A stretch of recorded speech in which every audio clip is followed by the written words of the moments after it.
Hi everyone, welcome back to my desk.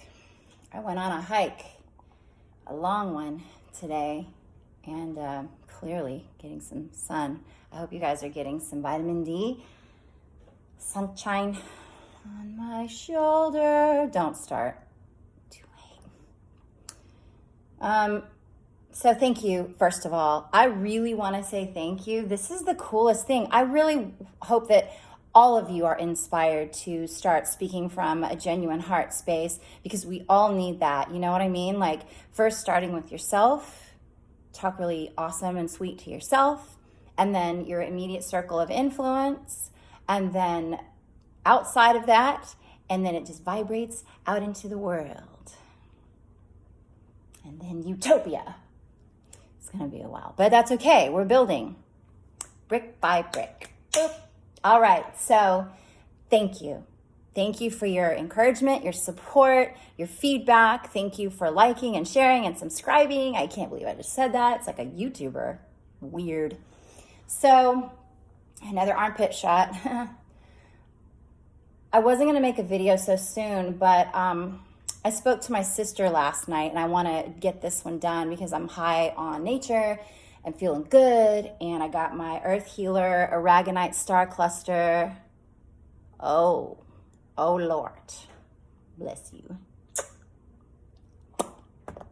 And I wanted to talk about healing in some other ways, all right? So I typed some notes, because you know I did.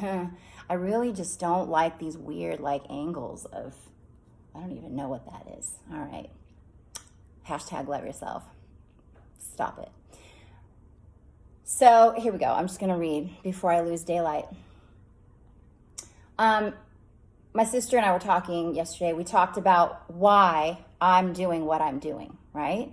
How Dougie, if you go back in my first videos, he was such an important part of mine and my kids' lives. He even told me during a breakup once, God brought us together for a reason. And I was like angry, you know? I mean, we had a challenging relationship because he was such a beautiful person. He was just, everybody loved him.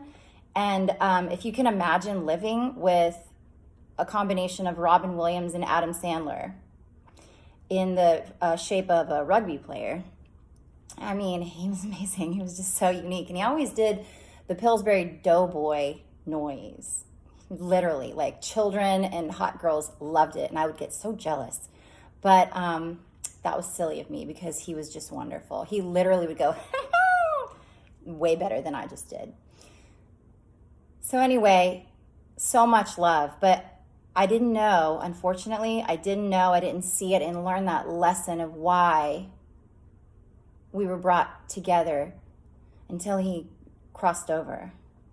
And it was heart-wrenching. It was heart-wrenching because I would coordinate these prayer groups, you know, every, I think I said it in another video, every day at 3:33, body, mind, spirit, you know, and let's heal him. And it was stage 4 brain cancer, and he was doing heavy chemo, and I hate chemo, but I've never been in that position, and I pray that I won't have to be, but if I ever am, I will not do it. I will do everything in my power, and I'm still praying for those of you who I know are dealing with cancer or any other virus, because I've learned cancer is a virus. I pray for you all the time, and I love you so much. Any form of dis-ease. So, Anthony William, that's another one. I've got my phone propped up on the medical medium book. Ask for angel of healing. Say it out loud or whisper it, but call out angel of healing. Okay, so back to my notes. He said God brought us together for a reason, and I didn't see it then, and now that he's gone, I do very clearly. And I speak to him every day, every day. So really quickly,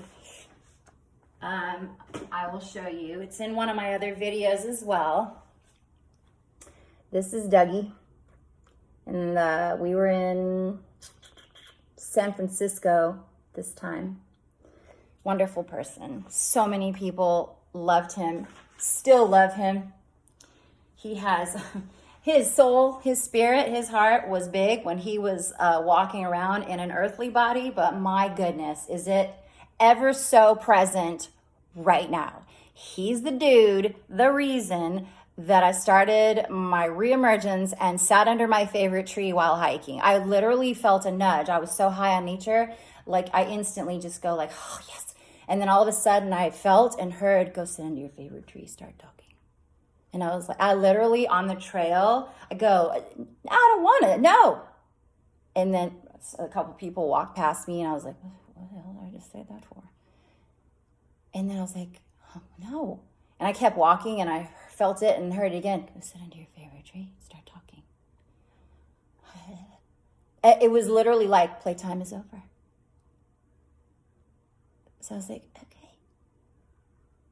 And, you know, it's my crappy phone, my other phone that's all cracked and has a crack right in the lens in, you know, my video called Stay Safe, How About Get Fearless? That's my crappy cracked phone. You see this little like light thing coming at me, but I call it third eye awareness. So I did, and that's where it started. Every morning, I speak to him, all right? I wake up. In fact, I give thanks to him and my guides for being with me, as I cannot do this alone. There are a lot of things that we cannot do alone. And then I walk over to that photo and I kiss my hand and I put it on the photo and I say, I love you so much. And then I put my hand on me and say, both of you. Because that's why he came into my life. Without getting cheesy. He taught me how to love myself. It's beautiful. Ooh. Now we're losing daylight. So really quickly, he led me. He was the catalyst, right? Led me toward that discovery of self-love. And I believe that he did that for many people that he knew. He just didn't put enough emphasis on doing it for himself. But he really tried. He really, really did try at times. I know I was there. We went to therapy together, you know, and we did breath workshops together. And he was so freaking brave for this big, burly, you know, manly man with his kind of a, like, you guys, he was so amazing. He was also interestingly girly, like, because one Halloween, he dressed up as a Hooters girl. Can you imagine 230-pound guy, right? Burly, kind of hairy chest, really. And he's in a Hooters outfit. It's amazing. It's amazing. And the hot girls loved it. It was just, I was like, I can't win, man. Whatever. It was still cute. So anyway, I believe that's why we met. Because he taught me how to love myself. So at one point during my conversation with my sister, she told me, now I keep saying it, I'm not religious, but the subject of God keeps popping up. So in my mind and in my heart, God is the energy of love. And so God is an energy. And if love is an energy, you know, love is God, God is love. Beep-a-doop, boop, boop, psh. I'll be here all week. So you call it, you know, your higher self, God, the universe, what have you, just as long as it's the energy of love. So my sister yesterday told me this, that many of you probably already know. The will of God will never lead you, or the grace of God will not protect you. And I was like, come on, man. I hear you. So I've mentioned her a few times in my videos. I've always witnessed her as being either really rebellious or really religious. And it wasn't until we got older that I truly understood why. So I'll go back to the day when her now grown kids were little, sometime in the 90s. And my brilliant but highly dysfunctional boyfriend at the time and I agreed to drive down and babysit the kids while my sister went to church one day. She really wanted to go to church. I will never forget when she came back and she was a mess. And I said, baby, what's wrong? And she goes, she was weeping, you guys, like weeping. And she goes, the priest said, God never gives us more than we can handle. And I was like, I didn't know what to say. And I go, I mean, I don't know, maybe that's true. I don't know. Like, I don't know all the answers. And she just looks at me and bursts into tears. And she goes, we must think I'm pretty fucking strong. And inside, you guys, I started weeping. And I held her and I cried with her. But I was also like laugh crying because she's so damn funny, even in the midst of a crisis. And she is the most courageous, strong woman ever, ever. She literally is like, and still I rise, Maya Angelou. I just love her so much. 2 years younger than me, but just so, so, so wise. Such an old soul. So that happened, and I said, you are extremely strong. And we just had this moment, you know, and we've all been through trials and tribulations in our lives, but she's endured things that the average person would never be able to handle, ever. And I love her so much. She's my hero. So I told her about the last video I did in the kayak and how I noticed the 2 sticks in the water that looked like a cross. And she simply stated, I'm being led by God. Even though I claim not to be religious, because as you may have heard in there, I said, priest, I grew up Catholic. We all did with our wonderful grandmother. And that's just how it was, right? So I have a little bit of a story about that too, and what led me down a different path there. She said, God sees my true heart. He sees that it is fearless. How can you not love to hear that? Ugh. All right. So I grew up being told that I had to go to confession on occasion, right? And I remember to this day, I was 7 years old, and my sweet, sweet, sweet grandmother was the one who told me to get ready for church. And I remember being terrified because I was the oldest of my siblings, and I had just learned the word shit, and I said it to my siblings. Also couldn't wait to tell him Santa Claus was our uncle.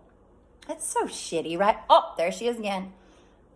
But, you know, I just wanted to be like, I know everything.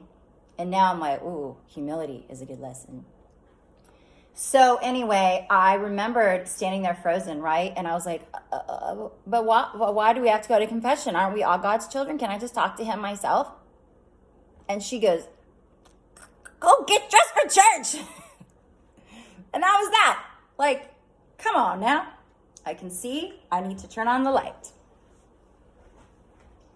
So,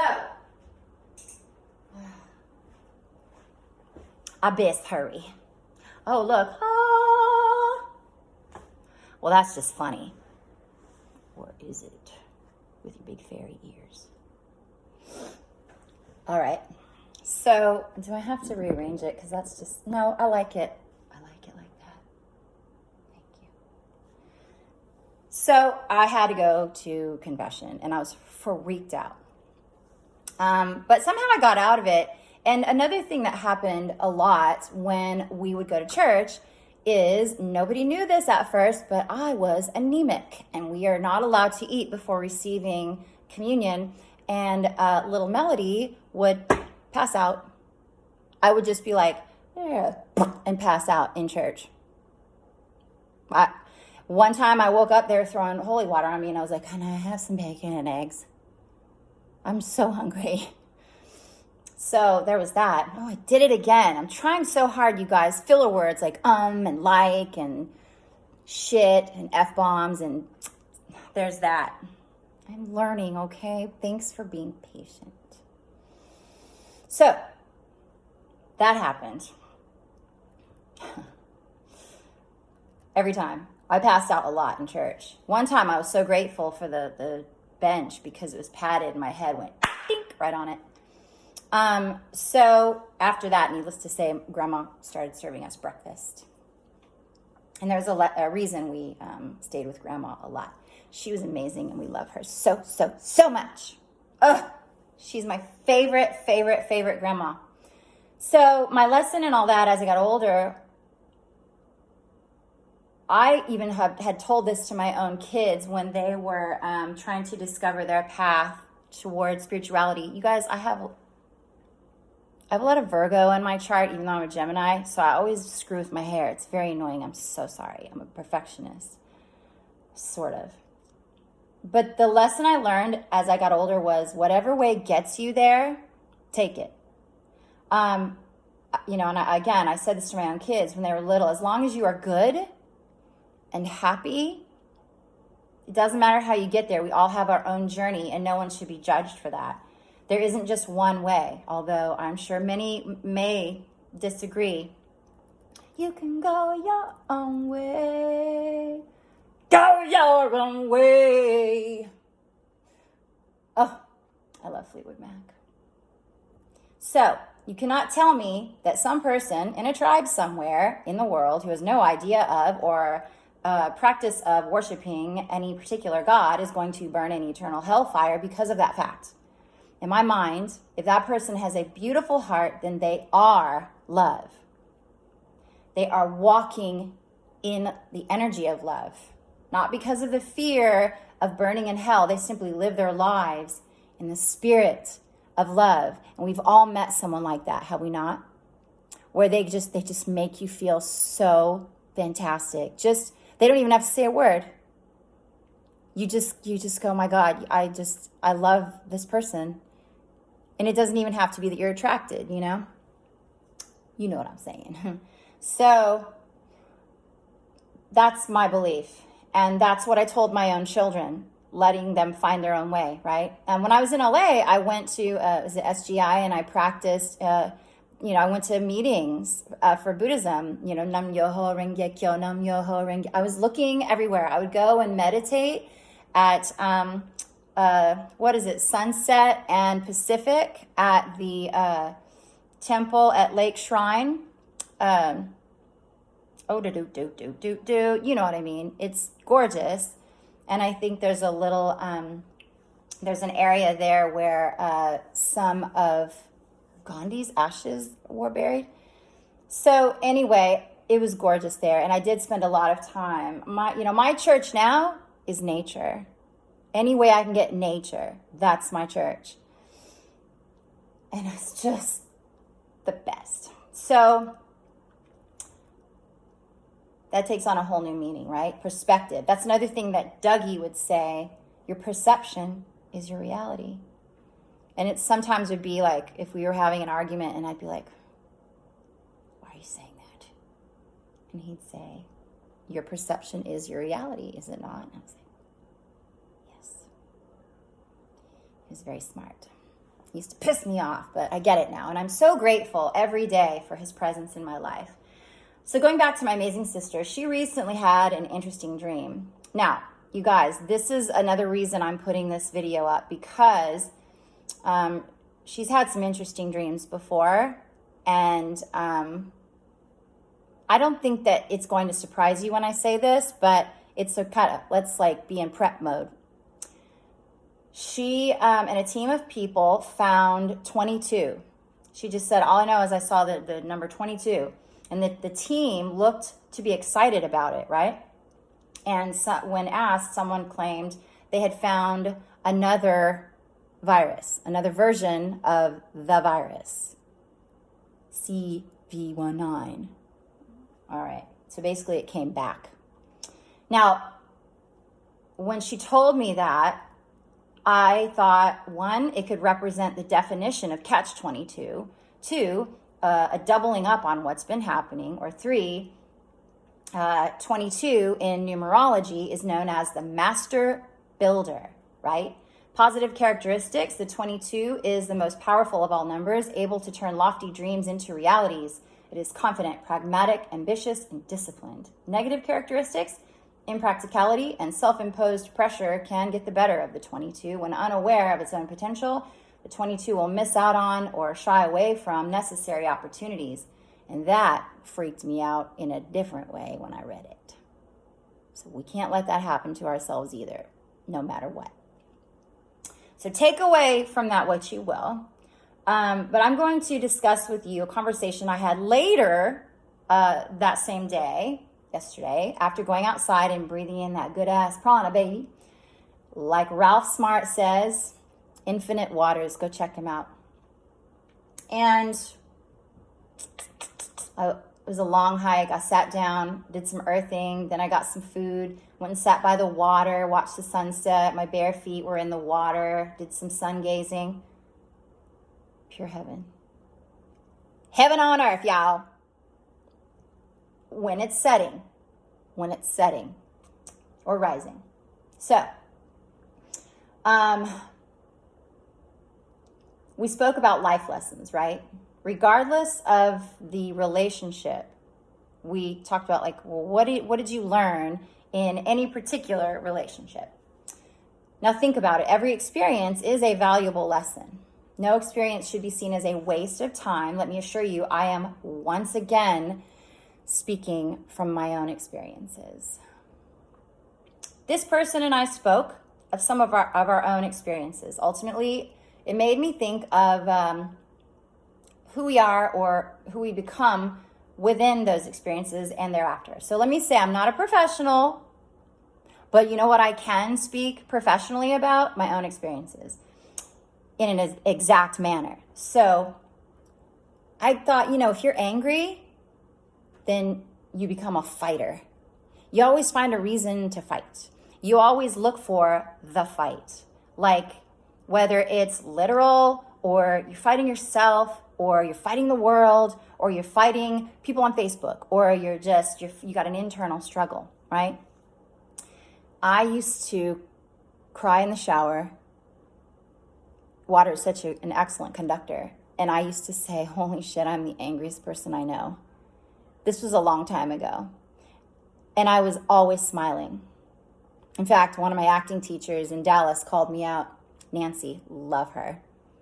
If you're watching, you're awesome. She used to call me a nickname, Smiley something. So one time I was doing a scene, like a monologue. It was very awkward, very uncomfortable, not funny at all. And she goes, what is that? Why are you smiling? And I was like, I'm not. And she goes, you're doing it again. And I was like, I'm not. Am I? She's like, yeah, that's a defense mechanism. Cut that shit out. It's not funny. Just cut it out. And I was like, oh my God, I didn't know I was doing that. It was not a funny scene. It was very, very serious. But it was traumatic and uncomfortable for me, and that was my defense mechanism. I no longer cry in the shower. I do like full-on TED Talks in the shower. How many of you guys do that? Raise your hand. All the great ideas come when you're in there, right? They do. So, excellent conductor. Water. So, that light is kind of odd. I don't know. I'm just going to leave it. I like it. Okay. Stop it. A little bit of perfectionist. So, if you're abused, you become a people pleaser. Been there, done that. If you're a rescuer, you become self-sacrificing. Been there, done that. All the above. Are you a fighter? What are you fighting for? Is everything in your life a fight? Do you find that even when you're not looking for one, a fight shows up in your life? What does that mean? What's the lesson in it? Were you abused? Just putting it out there. We've all been abused in one way or another, and we never deserved it. So, if you've been abused, you may or may not know that it does break your spirit. So ultimately, all you want is to be loved, which means you eventually become a people pleaser, which eventually leads to being more susceptible to more abuse. Again, speak from experience. Are you a rescuer? Do you feel the need to come to the aid of those who seem weaker than you in some way? Why do you perceive them as weak? You may not be consciously judging them, but somewhere deep down, you feel that if you save them, you will be a hero. But what about you? Where did loving yourself become a non-existent priority? Do you feel that saving another will somehow exonerate or heal you? While it may be well-intended, it's not serving you or the other person. And the person I was speaking to does have an interesting story. We talked about one particular childhood event that happened when they were 4. Now I got their permission to talk about it. They were choking on a quarter. They were choking on a quarter. They ran up to their mother and immediately gave the signal for, I'm choking. But the mother didn't take them seriously and just looked at them and said, what are you doing? So they ran over to the edge of the bed, did a handstand, and the quarter fell out. So this 4-year-old had to save themselves right in front of their mother. Once the quarter came out, the mother noticed and said, good, that'll teach you not to put a quarter in your mouth again. Can you even imagine that? Maybe you can. That was a different generation. Parenting was different, kind of tough love stuff, but I don't know, Of course, their mother's not like that now, but it was a long, long time ago. I'm losing lighting. So anyway, we'll move forward and we'll get this done. We've all had events in our lives where we really did mess up. Either ourselves or others became very hurt as a result. And again, I'm not a therapist, but I've learned from experience, and it is so important to face those fears and let them go. You have got to forgive yourself, anyone who hurt you, and let it go. And they don't have to know. They don't have to know. This is for you only. I'm going to link the 6-phase meditation by Vishen Lakhiani from Mind Valley. If you already know about it, then you have experienced this amazing feeling that I'm talking about. I have done this meditation many times. And in fact, one day, I may have mentioned it in another video, one day after doing that meditation, I called a loved one, and I was like, I totally forgive so-and-so. And they were like, wow. And then the so-and-so called my loved one, and they're like, man, I don't trust your mom. I don't trust, what the hell's going on? I don't trust it. And my loved one's like, you know what? That was for her. And I'm really proud of her. Because again, I held on to resentment a long, long, long time. And I realized one day during meditation, I was teaching my children how to do the same through my actions. And it was just slowly killing me, right? What's that saying? Wanting revenge is like taking poison, but yourself, it kills you and not the other person. It eats you up slowly. So I let it go. And it would creep up once in a while, but I would just have to reel it on back in and just practice more meditating. And it's not easy because I learned a lot more stuff later on about that person that made me very angry. And it's not easy. I'll just say that. So anyway, the overall lesson within all these things is self-love, right? And it's clearly not an easy thing to digest. I do know this. My next personal goal, however, is going to be consistent regression therapy. Dr. Brian Weiss is fantastic. So for now, I do it from home. But I really, want to, it's not cheap. But, and the world is sort of shut down right now. So there's that. So, we've all heard the expression, hurt people, right? It's not a joke. It's not a joke. We've all been hurt by someone who's been hurt. We've all hurt people because we were hurt. No judgment. We're human. We're fallible. So it's time that we all learn to love ourselves. And as I was typing that, it was 11:11. Yes. Gateway, awakening portal. I love it. An awakening frequency or consciousness code trying to get our attention. It is by no coincidence that you are seeing it. Take note of what you are thinking about, feeling, or experiencing in that moment. Write it down and watch the pieces of the puzzle come together. And I'm going to link one last thing. It just kind of reminded me of when I was little, and all the way up to this moment. I will never stop loving the song I Love by Tom T. Hall. That's going back to my country roots, y'all. Please click on the song and you will be so happy. I love you guys so much for listening. I hope you have an amazing rest of your week. What day is it? It's Sunday. a day of rest. Chill, grasshoppers. I swear when it was Saturday, yesterday, I thought it was Tuesday. Oh my God. Thank you. Like, share, subscribe. Love you. Mean it.